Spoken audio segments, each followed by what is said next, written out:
but I took a look at how many pieces of paper you have filled out for these candidates up here, so I'm going to keep my questioning short and then call you up to the microphone so you could ask the questions of Senator Marty Golden and Mr. Andrew Gounardes. But first, charter schools is a synonym for private schools. Each and every dollar taken from the Department of Education and given to a charter school is money taken away from the public school system. Are you for or against charter schools, and how can you justify city and state taxes going to private corporations? This is directed to both of you, and we'll start with Senator Golden, who's closest to me at this first question on charter schools. When it came to our public schools, they were severely overcrowded. And we went out there and put a $13 billion capital program together to rebuild our infrastructure. And we made it over 8,000 classroom seats just in District 20 alone. We just did the ribbon cutting at PS 164 at 89th Street. And the list goes on, McKinley, 229, all these extensions and new schools that we built. They're good, and they get a good education. But you need a barometer. You got to get best practices. Charter schools work. Charter schools gives us the opportunity to see what we're doing right and what we're doing wrong. And parochial schools work. We need a combination of all to be able to get the best practices, to get the best education for our children. Charter schools have been a proven entity. They graduate school kids to go on to high school and to college at 90% rates. We're not doing that in our public school systems. So we got to take what these schools are doing, take best practices, and use them across the board for public, parochial, and for charter schools. Thank you.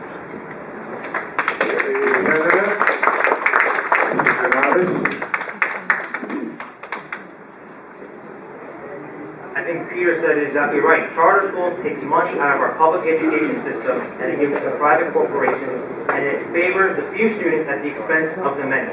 Charter schools, I don't know what reports you're reading, Marty, but charter schools have shown no noticeable impact across the entire country between public and private schools in terms of quality of output.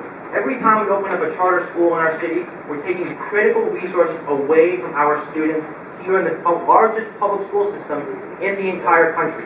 You know, for the longest time, Albany has been shortchanging our schools here to the tune of $15.5 billion. There was a lawsuit, some of you may remember, a lawsuit filed by a group of parents a few years ago saying our students are being denied sound and basic education here in the city of New York.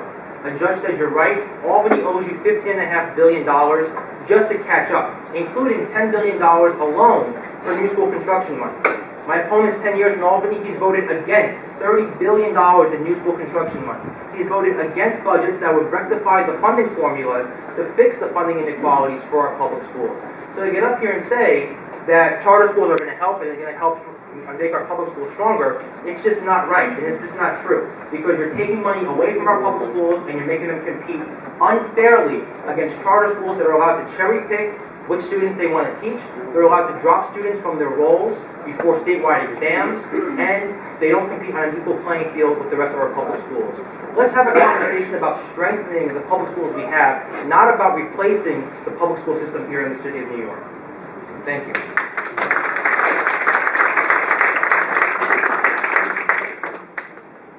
Thank you, Andrew. And yes, there is a rebuttal. Obviously, my dear opponent does not have the facts as usual. When you think about it, they're not cherry-picked, it's a lottery system. And the lottery system is not just a few parents. There are hundreds of thousands of parents that get on lines for these lottery systems. Ask your question, why? Why would hundreds of thousands of parents apply for charter schools if in fact they didn't work? They do work, and they give a great education to our children. It is an opportunity for the future, and they have been proven to send and graduate kids at a better rate and a higher rate than that of our public school system here. We need a balance in this system. Charter schools gives us a balance. It gives us a good education and a good format going forward. And again, it's best practices. We got great public schools. We got to use those public schools. We got to use our charter schools. We got to use our parochial schools. And we put a tax credit forward for our parochial schools so that they can stay in operation and be able to do what they can do. He talks about money that it took out of the system, $30 billion that he voted against. Ladies and gentlemen, the budgets that he's talking about put $15 billion in new taxes and fees on everyone in this room and in our community. That's what the Democrats did in 2009 and 2010. They did a great budget, but they passed $15 billion that was passed on to you. He talks about another $15 billion for education and more money for construction for new schools. That's more taxes and more fees. I'm willing to make sure we get the best education. I know what I've done here in this district in putting 8,000 new classroom seats in this district, and I know I lowered the overcrowded margins here in this district, and I also know that the kids in this district are getting the best education in this city and in this state, and I'm going to continue to support our teachers, our children, and to make sure that we have a balance in that system. Thank you. This would be a rebuttal to the rebuttal, but this would close the session on charter schools and public education. This will be brief because I think Marty forgot his own voting record. He voted against $20 billion in new school construction money in 2004 when Republicans were in charge of the state senate.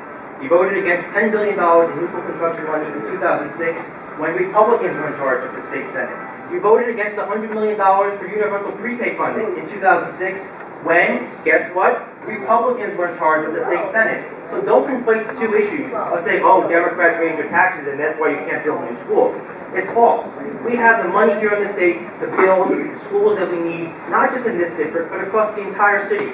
You know that more than half of the schools in this city, more than half of the students, I apologize, more than half of the students in this city are in overcrowded classrooms?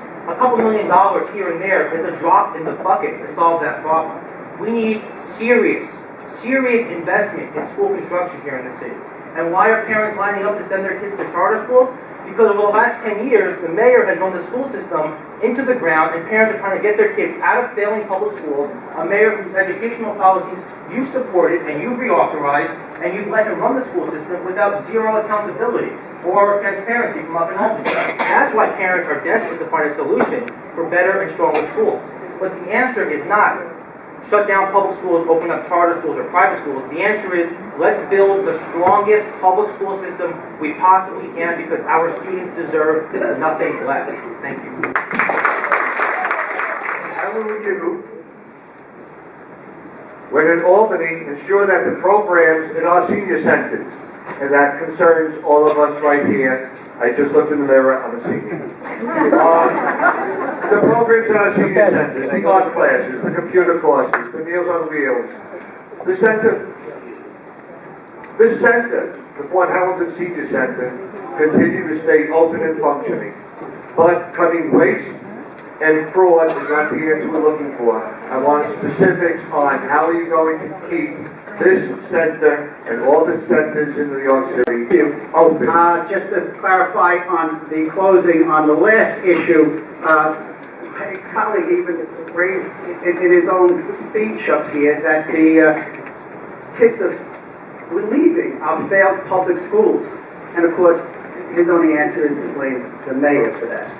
Well, ladies and gentlemen, you need a barometer. You need to be able to support the school systems. You need to be able to support the teachers and the kids. And he talks about the majority, about when we voted against the money, and we expressed the money back in 2004. Remember, it was the majority that voted to get the money here for our schools. Now,